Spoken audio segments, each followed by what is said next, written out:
Hello students, welcome. आज जो हम टॉपिक करने जा रहे हैं that is the continuation of lesson control and coordination of class 10th। इस लेसन में हम सेंट्रल नर्वस सिस्टम के बारे में बात कर रहे हैं। जैसे हमने प्रीवियस लेक्चर्स में नर्वस सिस्टम स्टार्ट किया हुआ था, जिसमें हमने डिस्कस किया था नर्वस सिस्टम और उसके पार्ट्स। ठीक है, तो नर्वस सिस्टम और उसके पार्ट्स क्या डिस्कस करे थे हमने? एक सेंट्रल नर्वस सिस्टम जिसमें स्पाइनल कॉर्ड और ब्रेन है, और इनसे निकलती हुई हमारी नर्व्स हैं। जो नर्व्स ब्रेन और स्पाइनल कॉर्ड से निकल रही हैं इन पेयर्स में, ठीक है, पेयर्स में ये निकल रही हैं। जो बाहर की साइड्स पे नर्व्स हैं, they are known as, these nerves are called as peripheral nervous system. और जो ये हमारा सेंट्रल पार्ट है, this brain and this long structure, it is called as the spinal cord. तो ब्रेन और स्पाइनल कॉर्ड मिलाकर हमारा सेंट्रल नर्वस सिस्टम बनते हैं। पेरिफेरल नर्वस सिस्टम के बारे में, इससे रिलेटेड नर्व्स के बारे में, न्यूरॉन्स के बारे में, इनके जंक्शंस के बारे में, साइनैप्स के बारे में और न्यूरोमस्कुलर जंक्शंस, ये सब हम प्रीवियस लेक्चर में कवर कर चुके हैं। तो इस लेक्चर में जो हम पढ़ेंगे that is mainly of brain and spinal cord. तो ब्रेन, सबसे पहले अगर हम स्टार्ट करेंगे, the most important organ of our body is brain. It is the coordinating centre of the body. हमारी बॉडी के बहुत सारे voluntary as well as involuntary actions को ब्रेन कंट्रोल करता है। अभी जैसे हमने रिफ्लेक्स एक्शन में पढ़ा था कि जो हमारे इनवॉलेंट्री एक्शन है, जैसे पाँव पे पिन चुभने से हम अपना पाँव रिट्रीव कर लेते हैं, या बहुत बड़ी सनलाइट से we just close our eyes, वो सब जो फंक्शंस थे दे वर रिफ्लेक्स एक्शंस, जो कि हमारी स्पाइनल कॉर्ड से कंट्रोल होते हैं। तो ब्रेन का काम कहाँ है? ब्रेन हमारा कंट्रोल सेंटर है, जो कि हमारे बहुत सारे वॉलेंट्री और इनवॉलेंट्री रिस्पॉन्सेस को कोऑर्डिनेट करता है। ठीक है, तो ये कोऑर्डिनेटिंग सेंटर है हमारी बॉडी का। हमारे सारे थिंकिंग प्रोसेसेस ब्रेन से कवर होते हैं, और ब्रेन में इन सब चीज़ों को करने के लिए बहुत सारे पार्ट्स हैं, अलग अलग तरह से ब्रेन का स्ट्रक्चर है।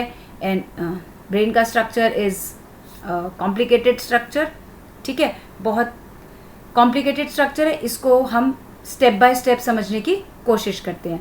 Now this diagram is a rough diagram showing you about the structure of the brain. तो सबसे पहले अगर हम ब्रेन की बात करें तो हम उसकी सबसे बाहर की लेयर से स्टार्ट करते हैं। ठीक है, this red colour layer that you see around the brain is called as the skull. ठीक है, क्रेनियल बोन्स भी कहते हैं इसको, स्कल और द क्रेनियल बोन्स। ठीक है, ये स्कल जो है, ये पूरा structure, this is the entire structure, skull पूरा, जिसमें आपका ये लोअर जॉ, अपर जॉ सब कुछ इंक्लूडेड रहता है। स्कल में the only movable bone is the lower jaw. लेकिन जो हमारे हेड को कवर कर रही है that is known as the cranial bone. Cranial, the word cranial itself stands for the brain. ठीक है, तो ये जो बाहर का हमारा बोनी स्ट्रक्चर है, जो करीब 8 बोन से मिलके बना है, this is a very hard structure. इस हार्ड स्ट्रक्चर के अंदर ही हमारा ब्रेन प्रोटेक्टेड है, और जो बहुत सॉफ्ट स्ट्रक्चर है। ये जो आप कॉन्वोल्यूटेड पार्ट्स देख रहे हैं, दिस इज ब्रेन। ये जो लॉन्ग पार्ट देख रहे हैं, दिस इज ब्रेन। ये जो पीछे फ्लावर वाला स्ट्रक्चर देख रहे हैं, दिस इज ब्रेन। तो ये स्कल और ये brain. Now this brain is very soft and delicate part and it has to be protected. अब प्रोटेक्शन के लिए हमने एक हार्ड कवरिंग स्कल तो दे दी, और ये बहुत सॉफ्ट स्ट्रक्चर है। ये स्कल हार्ड है, ये बहुत सॉफ्ट है, तो इसके बीच में भी हमको कुछ चाहिए जिससे कि ब्रेन बार बार स्कल के साथ टकराता रह करके टूट ना जाए, है ना, डैमेज ना हो जाए। तो in between skull and the brain we have some layers surrounding the brain. और ये कितनी लेयर्स हैं? We have 3 layers, and these 3 layers they are known as meninges. तो कैसा स्ट्रक्चर रहा? ये अंदर हमारा बहुत सॉफ्ट पार्ट है ब्रेन, ब्रेन के ऊपर मेनिंजेस, मेनिंजेस के ऊपर स्कल।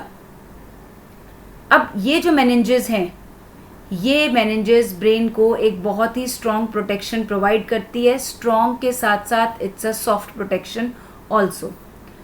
अब अगर हम इन मेनिंजेस के बारे में बात करें तो ये 3 लेयर्स मेनिंजेस की हैं, ठीक है। सबसे अंदर जो आप ग्रीन कलर में देख रहे हो, जो बिल्कुल ब्रेन के पास है, ब्रेन की साथ जुड़ी हुई है, दैट इज पिया मैटर, ठीक है। It is the innermost, it is known as the pia mater. और ये जो ब्लैक कलर की आपको बाहर, ये स्कल के साथ जुड़ी रहती है बिल्कुल अच्छे से। Now this outer layer which is attach to the skull, skull के साथ जो जुड़ी रहती है, that is known as the dura mater. Dura मतलब टफ, ठीक है। जैसे आप Duracell, dura word use करते हैं ना, तो ड्यूरा स्टैंड्स फॉर टफ। ये थोड़ी टफ लेयर है जो स्कल के साथ ज्वाइंट रहती है। और जो सबसे अंदर सॉफ्ट है, क्योंकि देखो अंदर का ये स्ट्रक्चर सॉफ्ट है, तो इसके साथ एक सॉफ्ट चीज़ होनी चाहिए। So this green colour layer that you can see is the pia mater and it is a soft layer. अब इस हार्ड और इस सॉफ्ट लेयर के बीच में एक आपको ये ऑरेंज कलर का बिल्कुल एक मकड़ी के जाले के जैसा एक highly reticulated network like structure आपको नज़र आ रहा है, that is known as arachnoid. तो pia mater, arachnoid, dura mater, inner most, middle and the outer most, ये तीनों लेयर्स स्कल और ब्रेन के बीच में प्रेजेंट होती हैं and these 3 layers they are known as meninges, ठीक है। तो अब ब्रेन को हमने काफ़ी हद तक प्रोटेक्ट कर लिया, स्कल लगा दी, उसके अंदर हमने 3 मेम्ब्रेन्स के साथ इस ब्रेन को प्रोटेक्ट कर लिया। अभी भी ये ब्रेन की प्रोटेक्शन पूरी नहीं हुई, ठीक है। इस ब्रेन के अंदर भी in and around the brain आपको मिलता है सेरिब्रोस्पाइनल फ्लूइड, CSF, इसका शॉर्ट फॉर्म है CSF, सेरिब्रोस्पाइनल फ्लूइड। ये क्या करता है, ये ब्रेन को एक कुशन के जैसा काम करता है एंड ब्रेन को न्यूट्रिएंट्स भी प्रोवाइड करता है, ठीक है। अभी यहाँ पर आपकी बुक में मेंशन नहीं है, बट जैसे हार्ट में चैम्बर्स होते हैं ना, ऐसे ब्रेन में भी चैम्बर्स होते हैं। ब्रेन में भी 4 वेंट्रिकल्स होते हैं, उनके अंदर भी सेरिब्रोस्पाइनल फ्लूइड भरा होता है। बट इतना अभी इस लेवल के लिए आपको डिटेल में लर्न करने की ज़रूरत नहीं है। तो आप रखेंगे कि ब्रेन की प्रोटेक्शन के 3 मान लीजिए स्फेयर्स हैं, 3 तरह से ब्रेन प्रोटेक्टेड है। सबसे बाहर है skull, then you have meninges and then you have cerebrospinal fluid. तो ये ब्रेन का आपका आउटर स्ट्रक्चर हो गया जिसने कि ब्रेन को प्रोटेक्शन दे रखी है, ठीक है ना। आगे अब हम चलते हैं कि ब्रेन के जो पार्ट्स हैं, ठीक है। ये आपकी NCERT बुक का डायग्राम है कि ब्रेन हमारा कितने पार्ट्स में डिवाइडेड रहता है, उसके कौन कौन से अलग अलग पार्ट्स हैं। तो ये एक अच्छे से आप डायग्राम, इसकी लेबलिंग ज़रूर लर्न करके रखेंगे, क्योंकि ये लेबलिंग आपकी एग्ज़ाम्स में आ जाती है। तो ब्रेन 3 पार्ट्स में डिवाइडेड है हमारा, fore brain, mid brain and hind brain. This is the fore brain, this is the mid brain and this one is the hind brain. Fore brain, mid brain and hind brain. Fore brain जैसे नाम से पता चल रहा है, 4 means आगे वाला, mid brain, hind brain सबसे पीछे वाला, एंड मिड ब्रेन मीन्स जो 4 ब्रेन और हाइंड ब्रेन के बीच में है, that is mid brain in the middle. अब ये जो स्ट्रक्चर है, इसमें हम ये मान के चल रहे हैं कि जो भी इंसान का ये फेस है उसकी आईज इस तरफ है, ठीक है। ये आईज इस तरफ है, मीन्स वो इस तरफ से आगे देख रहा है। ये इसका बैक का स्ट्रक्चर है, this is the back portion of the head and this is the front portion of the head, ठीक है। ये इस तरीके से आगे ये देख रहा है इंसान। ये हम इसकी आई बना देते हैं so that you can visualise कि ये कैसे इसका स्ट्रक्चर है ना। ये ब्रेन जो हमारा है ये स्पाइनल कॉर्ड के साथ कनेक्टेड रहता है, ठीक है।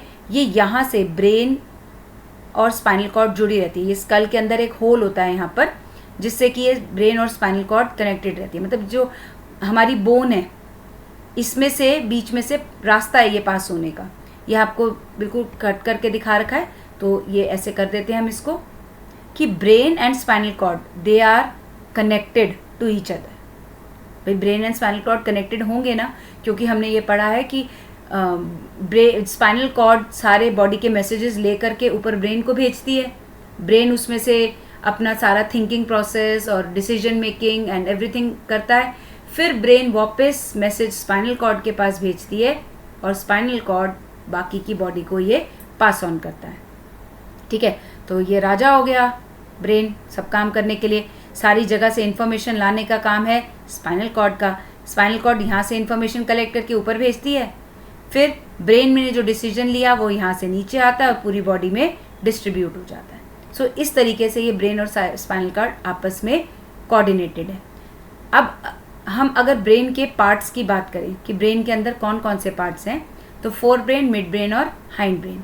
हाइंड ब्रेन में हमारे 3 पार्ट्स हैं, पॉन्स, मेड्यूला एंड सेरिबेलम। ये 3 पार्ट्स मिलके बनाता है हमारा हाइंड ब्रेन। ठीक है, स्पाइनल कॉर्ड के जस्ट ऊपर आता है आपका मेड्यूला। ये जो एक छोटा बल्ज आप देख रहे हो ये आता है आपका मेड्यूला। इसके ऊपर जो ये और बड़ा बल्ज देख रहे हो ये आता है पॉन्स। तो स्पाइनल कॉर्ड के ऊपर है मेड्यूला और उसके ऊपर है आपका पॉन्स, और जो ये बैक पे फ्लावर लाइक स्ट्रक्चर आप देख रहे हैं वो है आपका सेरिबेलम। सो ये जो 3 पार्ट्स हैं, pons, medulla oblongata and cerebellum, ये आपके बनते हैं हाइंड ब्रेन का पार्ट। ठीक है, तो इसको आप PCM से याद कर सकते हैं, फिजिक्स, केमिस्ट्री, मैथ्स, PCM। अब जो ये हाइंड ब्रेन है इसके ऊपर कहीं रखा होता है मिड ब्रेन। हाइंड ब्रेन के ऊपर कहीं रखा होता है मिड ब्रेन, जो कि फोर ब्रेन के अंदर ही घुसा हुआ रहता है, वो अलग से नहीं दिखता। मिड ब्रेन जो है फोर ब्रेन के अंदर ही होता है, मतलब फोर ब्रेन जो है मिड ब्रेन को ऊपर से कवर करके रखता है।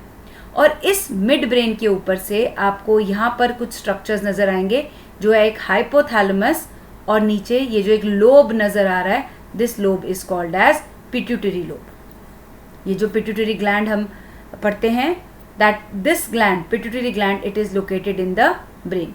और यहाँ पर पीछे की साइड पर एक और ग्लैंड है which is called as the pineal gland. तो ये हो गए हमारे ब्रेन के पार्ट्स जिनकी हम फंक्शंस के बारे में डिटेल स्टडी करेंगे। सबसे पहले तो आप एक डायग्राम थोड़ा सा इसको याद रख सकते हैं कि कैसे हम इसको याद करने की कोशिश करते हैं। ठीक है, कैसे याद करेंगे? सबसे नीचे है स्पाइनल कॉर्ड, पीछे ये गुलशन गुलशन फूल खिला है, दैट इज सेरिबेलम। सेरिबेलम के ऊपर ये एक first bulge medulla, second bulge pons, pons के ऊपर मिड ब्रेन, मिड ब्रेन के साइड पर हाइपोथैलेमस, ये जो ब्लैक कलर का है, हाइपोथैलेमस से हैंग होता हुआ पिट्यूटरी, और उसके ऊपर ये फोर ब्रेन। फोर ब्रेन जो है इसको हम सेरिब्रम कहते हैं। ठीक है, दिस इज दी सेरिब्रम। और उसके आगे ये आपकी मेनिंजेस स्टार्ट हो गई, और मेनिंजेस के ऊपर आपका ये आ गया स्कल। अब हम इन तीनों के एक एक करके डिटेल में स्ट्रक्चर्स की फंक्शन स्टडी करने की कोशिश करते हैं। स्टार्ट करेंगे हम लोअर एंड से। ठीक है, लोअर पार्ट से हम इसको स्टार्ट करेंगे। Just give me 1 minute. तो सबसे पहले हम बात करते हैं मेडुला ऑब्लोंगेटा की। मेडुला ऑब्लोंगेटा क्या है? जो स्पाइनल कॉर्ड से कनेक्ट होता हुआ सबसे पहला बल्ज था। अब ये बल्ज इस साइड आ गया है, तो इसका मतलब ये इंसान जो है वो इस तरफ देख रहा है, इसकी आंख इधर है। ठीक है, ये घूमा हुआ फेस है, तो डोंट गेट कंफ्यूज्ड, ये हमने इस तरफ का बल्ज बना दिया है। So this is the medulla oblongata. ठीक है, ये किसके बीच में है? इसके ऊपर लगा रहेगा पॉन्स, और इसके नीचे लगा रहेगा ये स्पाइनल कॉर्ड। तो it is between pons and spinal cord जो मेडुला ऑब्लोंगेटा है। अब जैसे हमने बात करी थी कि हमारे ब्रेन के बहुत सारे कामों में से वॉलंटरी और इनवॉलंटरी एक्शंस दोनों को कंट्रोल करना है, तो हमारे बॉडी के जो इनवॉलंटरी एक्शंस हैं वो मेडुला करता है। मतलब देखो, नीचे ही नीचे काम हो जाए ना, जब हमारा स्पाइनल कॉर्ड इनवॉलंटरी एक्शंस को कंट्रोल कर रहा है, तो और इनवॉलंटरी एक्शंस कुछ और भी हैं जो ब्रेन कंट्रोल कर रहा है, तो उसके पास ही रखो ना। स्पाइनल कॉर्ड भी इनवॉलंटरी, मेडुला भी इनवॉलंटरी। इनको ज़्यादा जो इनवॉलंटरी एक्शंस हैं उनको ब्रेन तक लेके जाने की ज़रूरत ही क्या है? पूरा अंदर तक उनके पूरी प्रोसेसिंग की क्या ही ज़रूरत है? तो इस ब्रेन के जो मेडुला पार्ट है, इसके पास कंट्रोल होता है जो बॉडी के किस किस चीज़ को ये कंट्रोल करता है। It controls the blood pressure, यानी कि ये जो हमारे लाइफ गिविंग इनवॉलंटरी एक्शन है, ब्लड प्रेशर कंट्रोल करना, this is the work of medulla oblongata. फिर हमारे रिफ्लेक्सेस, मतलब जैसे वॉमिट आना, ठीक है, ये इनवॉलंटरी है ना, आप अपनी मर्जी से वॉमिट नहीं कर सकते, आ जाती है.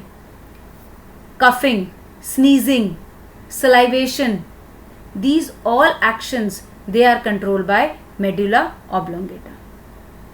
So ये मेडुला ऑब्लोंगेटा, फिर हमने क्या समझा कि मेडुला ऑब्लोंगेटा हमारे इनवॉलेंट्री एक्शंस को कंट्रोल करता है. ठीक है, यहाँ पर अलग अलग सेंटर्स हैं, अलग अलग यहाँ पे न्यूरॉन्स का ग्रुप इकट्ठा हो रखा होता है जो किसी भी एक्शन को कंट्रोल करने में हेल्प करता है. एक्चुअली में सारा ब्रेन और स्पाइनल कॉर्ड न्यूरॉन से ही बना है. तो यहाँ पर बहुत सारे न्यूरोनल बॉडीज पड़े होते हैं, बहुत सारे न्यूरॉन्स का गुच्छा होता है जो कि सारे हमारे इन सारे प्रोसेसेस को कंट्रोल करता है. कौन कौन से प्रोसेसेस मेडुला से होता है? Blood pressure, salivation, vomiting, coughing, sneezing.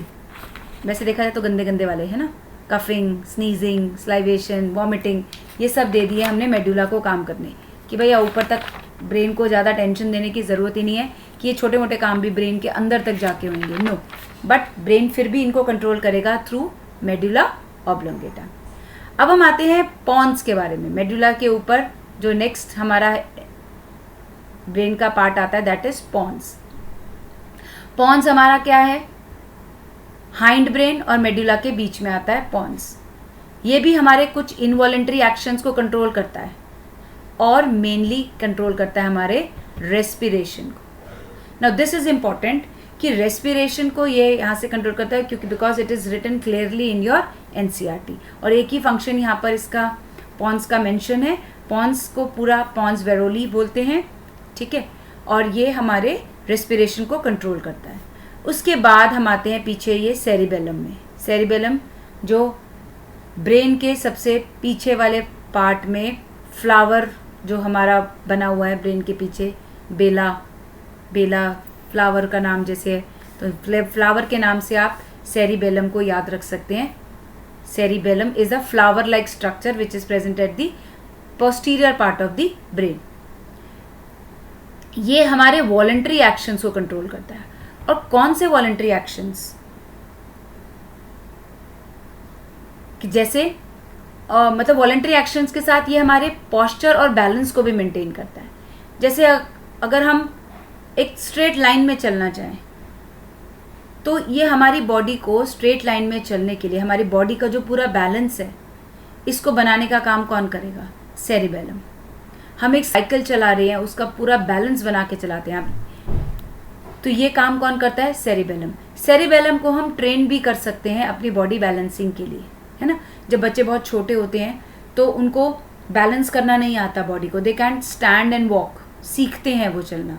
Cycle चलाना हम सीखते हैं, पेन पकड़कर लिखना हम सीखते हैं. तो ये हमारे वो सारे वॉलंटरी एक्शंस को कंट्रोल करता है जो पोस्चर और बॉडी बैलेंस से रिलेटेड है. ठीक है, walking in a straight line, riding a bicycle, picking up a pen. So अगर इनमें से हमारा कोई काम नहीं हो पा रहा ठीक से तो it means our cerebellum is affected. हमारा सेरिबेलम अगर अफेक्ट हो जाएगा तो इनमें से हम ये वाले सभी काम ठीक से नहीं कर पाएंगे. तो ये सब हमने पढ़ लिया किसके बारे में? हाइंड ब्रेन के बारे में. हाइंड ब्रेन में हमने तीनों चीज़ें पढ़ ली, मेडुला ऑब्लोंगेटा, उसके ऊपर पॉन्स और साइड पर स्ट्रक्चर बना हुआ है हमारा सेरिबेलम. अब इसके बाद जो हम करने वाले हैं that is about the mid brain. Mid brain में ज़्यादा हमको कुछ याद नहीं करना, वो हमारे हाइंड ब्रेन के साथ मिल करके इनवॉलेंट्री एक्शंस को कंट्रोल करता है. तो इसका ज़्यादा रोल है नहीं हमारी NCERT में, तो हम यही करेंगे कि ये हाइंड ब्रेन के साथ मिलता है मिड ब्रेन और हमारे इनवॉलेंट्री एक्शन को कंट्रोल करता है. लेकिन एक चीज़ जो हमें यहाँ पर याद रखनी है कि ये जो हमारा मिड ब्रेन है, जो ये हमारा पॉन्स है और जो नीचे ये लास्ट बल्ज है मेडुला, ये तीनों चीज़ें ऐसे मिलकर एक स्ट्रेट लाइन बना रहे हैं. मिड ब्रेन, पॉन्स और मेडुला.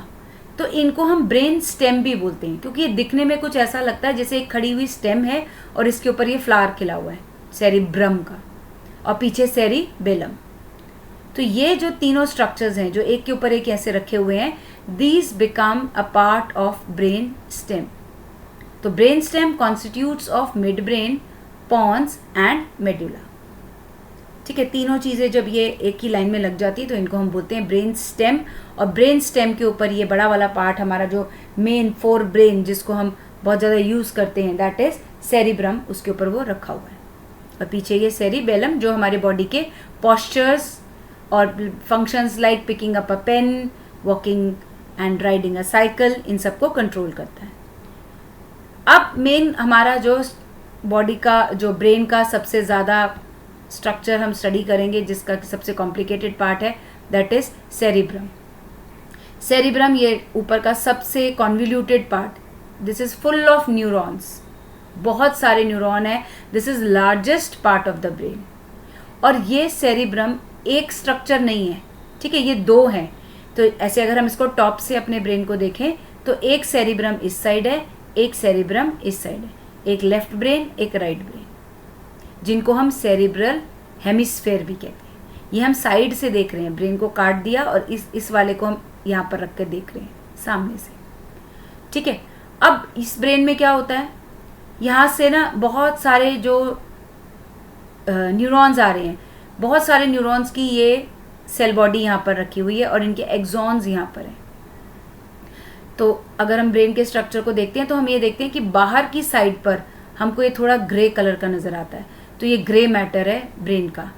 और अंदर की साइड पर हमको थोड़ा वाइट नज़र आता है, तो हम कह सकते हैं ब्रेन में grey matter and white matter है। जितना ज़्यादा ग्रे मैटर है हम कहते हैं उतना ज़्यादा इंटेलिजेंट इंसान है। अब इन सेरिब्रम का काम क्या है, कैसे ये वर्क करता है? इसके पास बहुत सारे न्यूरॉन्स हैं जो कि वर्क करते हैं, मेकिंग डिसीजंस एंड एवरीथिंग। थोड़ा सा इसको सेरिब्रम को हम एक और तरीके से पढ़ते हैं कि हमारे जो ये दो पार्ट हैं, अगर ये लेफ्ट ब्रेन का पार्ट है और ये अगर राइट ब्रेन है, तो ब्रेन हमारे किस तरीके के काम करता है। ब्रेन हमारा एनालिसिस करता है चीज़ों को, लॉजिकल थिंकिंग करवाता है, हमारी साइंटिफिक एटीट्यूड, मैथमेटिकल कैलकुलेशंस, हमारी creativity, arts, feelings, imaginations, all these works are done by the brain. अब ये लेफ्ट और राइट का क्या प्रोसेस है?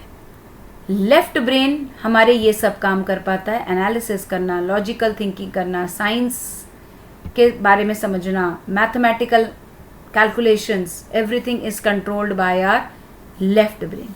इसी के साथ हमारी क्रिएटिविटी, आर्ट्स, फीलिंग्स और इमेजिनेशन, ये कंट्रोल होता है हमारा राइट ब्रेन से। ये तो सब हो गया, लेकिन बहुत इंटरेस्टिंग बात यह है कि हमारी लेफ्ट साइड का ब्रेन हमारी राइट साइड की बॉडी को कंट्रोल करता है, और जो हमारा राइट साइड का ब्रेन है वो हमारी लेफ्ट साइड की बॉडी को कंट्रोल करता है, ठीक है। ऐसा नहीं कि ये दोनों अलग अलग पड़े हुए हैं, ये आपस में जुड़े रहते हैं, ठीक है। कॉर्पस कैलोसम बीच में है, which you don't have to remember, but ये आपस में जुड़े हुए रहते हैं। तो हमने क्या पढ़ लिया कि हमारा जो लार्जेस्ट पार्ट है वो सेरिब्रम है, जिसके कि दो हेमिस्फेयर हैं, cerebral hemispheres, left and right. बहुत सारा काम होता है, लेफ्ट साइड राइट को कंट्रोल करती है बॉडी, और राइट ब्रेन लेफ्ट बॉडी को कंट्रोल करता है, और साथ में ये सारे फंक्शंस सेरिब्रम के हैं। तो ये हमारे सारे वॉलंटरी एक्शंस को कंट्रोल करता है, ठीक है। ये हमारे सारे वॉलंटरी एक्शंस को कंट्रोल करता है, जो हम सोच समझ के करते हैं, जो हम चाहें कि हम करें तो हम करते हैं, हम चाहें कि हम ना करें तो हम नहीं करते।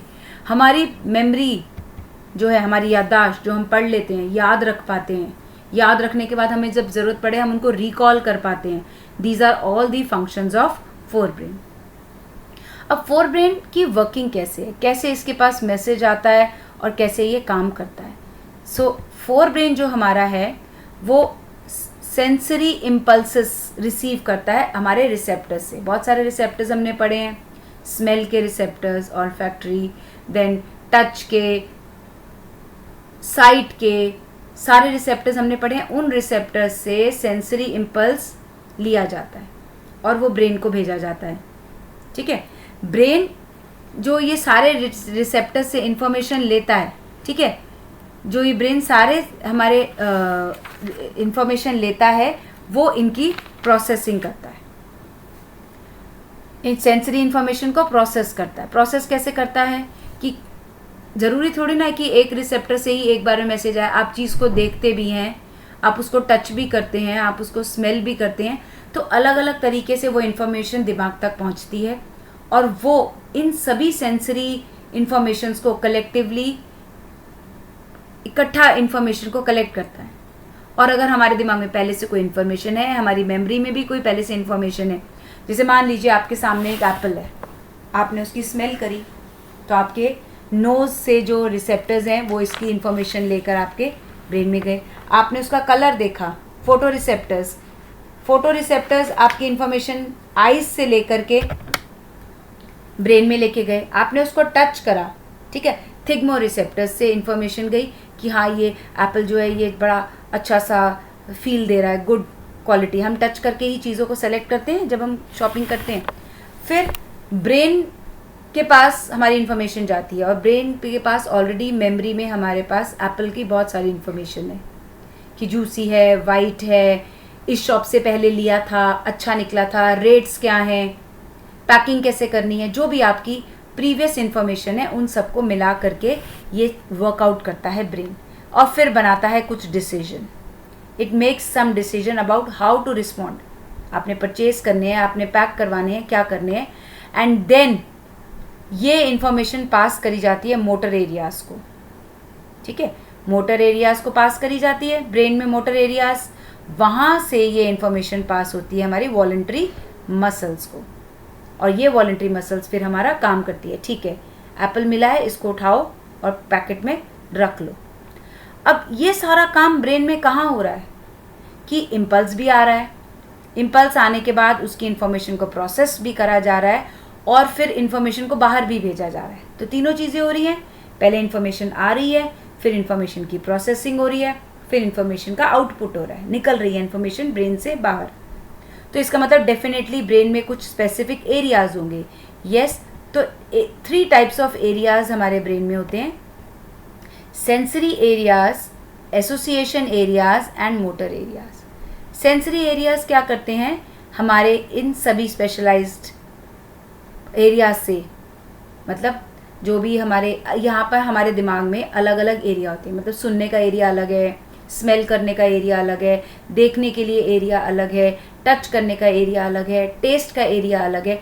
तो जैसे ही इन्फॉर्मेशन हमारे दिमाग में आती है तो हमारे दिमाग में एक और जगह होती है थैलेमस, वो डिसाइड करता है कि इस इन्फॉर्मेशन को ब्रेन के कौन से पार्ट में भेजनी है। तो सेंसरी एरियाज ब्रेन में है, वो इन्फॉर्मेशन ले लेते हैं, ठीक है। अब इस इन्फॉर्मेशन को फिर एसोसिएशन एरियाज में भेजा जाता है। एसोसिएशन एरियाज क्या करता है, एसोसिएशन एरिया वही है सारा कि पुरानी इन्फॉर्मेशन को भी और दूसरे सेंस ऑर्गन से मिली हुई इन्फॉर्मेशन को भी गैदर करके कुछ डिसीजंस लेता है। फिर एरिया आता है मोटर एरिया, यहाँ से इन्फॉर्मेशन जाती है मोटर एरिया के पास, मोटर एरिया बाहर लेके जाएंगे इन्फॉर्मेशन, मोटर एरिया इन्फॉर्मेशन बाहर लेके गए वॉलंटरी मसल्स के पास और वॉलंटरी मसल्स ने अपना काम करना है आगे जाकर जो भी काम करना है। पर ब्रेन के पास ये 3 तरह के एरियाज हैं, sensory areas which are receiving the information, और हर सेंसरी एरिया अलग है, ठीक है। एसोसिएशन एरिया जहाँ पर ये सारी इंफॉर्मेशन प्रोसेस हो रही है, और उसके बाद आ रहा है हमारा मोटर एरिया। मोटर एरिया में क्या हो रहा है कि यहाँ से ब्रेन जो है हमारे डिसीजंस जो हमने लिए हैं कि किस मसल के पास डिसीजन भेजना है, लेग्स की मसल मूव करेंगी कि आर्म्स की मसल मूव करेंगी, ये इंफॉर्मेशन मोटर एरियाज भेजता है स्पेसिफिक मसल के पास। तो ये थे हमारे 4 ब्रेन में प्रेजेंट अलग अलग एरियाज। अब ब्रेन में एक और चीज़ है हाइपोथैलेमस, जिसको कि हम ग्लैंड मानते हैं, ठीक है, इट्स अ ग्लैंड, तो जिसको कि हम एंडोक्राइन ग्लैंड में आगे भी पढ़ेंगे, लेकिन यहाँ पर क्योंकि ये ब्रेन का पार्ट आ रहा है, ये ब्रेन के अंदर दिख रहा है, so we must cover this, और इसको हम एक बार एंडोक्राइन में, जब एंडोक्राइन ग्लैंड्स पढ़ेंगे तब हम इसको एक बार दोबारा कवर अप करने की कोशिश करेंगे। तो जो हाइपोथैलेमस है हमारे ब्रेन में, ठीक है, hypothalamus, if you want to see it again, एक बार और देख लेते हैं हम हाइपोथैलेमस। दिस एरिया हाइपोथैलेमस, अच्छा आपकी इस बुक में है, ये रहा हाइपोथैलेमस। यहाँ पर हाइपोथैलेमस क्या है, हमारे केमिकल मैसेंजर्स और नर्व इम्पल्स के बीच में आया हुआ पार्ट है। हाइपोथैलेमस क्या करता है, ब्रेन से इंफॉर्मेशन लेता है। हाइपोथैलेमस क्या करता है, नर्वस सिस्टम ब्रेन से इंफॉर्मेशन लेता है और वहीं पर पिट्यूटरी ग्लैंड को पास ऑन करता है। फिर पिट्यूटरी ग्लैंड से हॉर्मोन्स निकलते हैं, और ये हॉर्मोन्स क्या हैं, हमारे केमिकल मैसेंजर्स। यहाँ तक तो हमने पढ़े नर्वस सिस्टम से आता है इलेक्ट्रिकल मैसेजेस, पिट्यूटरी ग्लैंड से हार्मोन्स निकलते हैं जो केमिकल्स की फॉर्म में हैं। ये केमिकल्स बाकी ग्लैंड्स के पास जाते हैं, वहाँ से उन ग्लैंड्स को ऑर्डर देते हैं, चलो भाई अपने हार्मोन्स बनाओ। जैसे पिट्यूटरी से हार्मोन निकला जो एड्रिनल के पास गया, उसने कहा एड्रिनल अपने हार्मोन बनाओ, तो एड्रेनलिन बनना शुरू हो गया।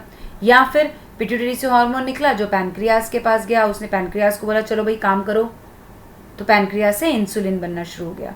और वो जो पैनक्रियास से जो इंसुलिन बन रहा है या एड्रिनल ग्लैंड से जो एड्रेनलिन बन रहा है, वो हमारी बॉडी को आगे जा करके कंट्रोल करता है। तो हाइपोथैलेमस क्या है? ब्रेन और ग्लैंड्स के बीच में आने वाला एक पूरा का पूरा ग्लैंड। यहाँ से इंफॉर्मेशन जो है ये नर्वस सिस्टम यानी इलेक्ट्रिकल इम्पल्स से बदल करके हो जाती है केमिकल मैसेज में कन्वर्ट हो जाती है। तो यहाँ से हमारा कन्वर्जन स्टार्ट होता है from electrical signals to the chemical messengers.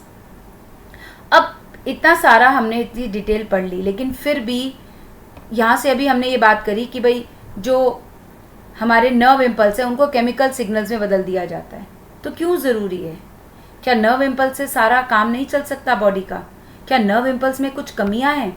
Yes, definitely nerve impulses में कुछ कमियां हैं, नर्वस सिस्टम में कुछ कमियां हैं। एक तो नर्वस सिस्टम की लिमिटेड रीच है, वही सेल्स कनेक्ट होते हैं, वही सेल्स अफेक्ट किए जा सकते हैं जो कि नर्वस सिस्टम से डायरेक्टली कनेक्टेड हैं, लेकिन सारे सेल्स नर्वस सिस्टम से कनेक्टेड है ही नहीं, तो इसकी लिमिटेड रीच है, सारे सेल्स तक नर्वस सिस्टम नहीं पहुंच रहा। तो इसलिए हमको केमिकल्स की ज़रूरत है, क्योंकि केमिकल्स जाएगा ब्लड में और ब्लड तो हर सेल के पास पहुंच रहा है। दूसरा, impulse can't be created and transmitted continuously.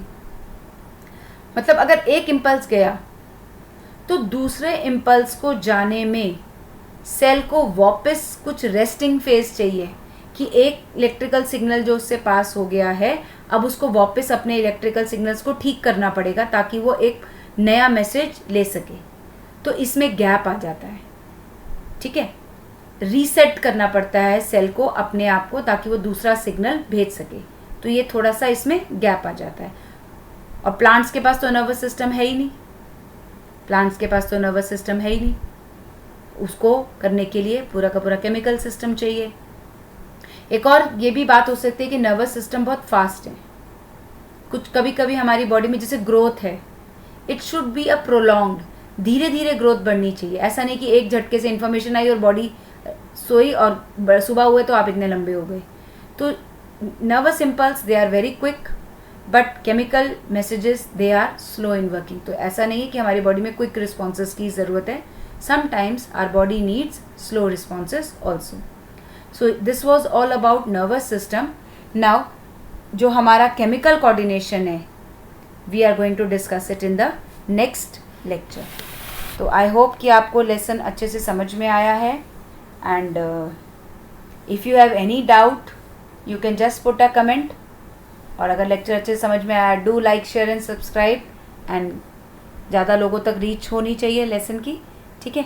Do read your NCERT also and enjoy reading. God bless you all.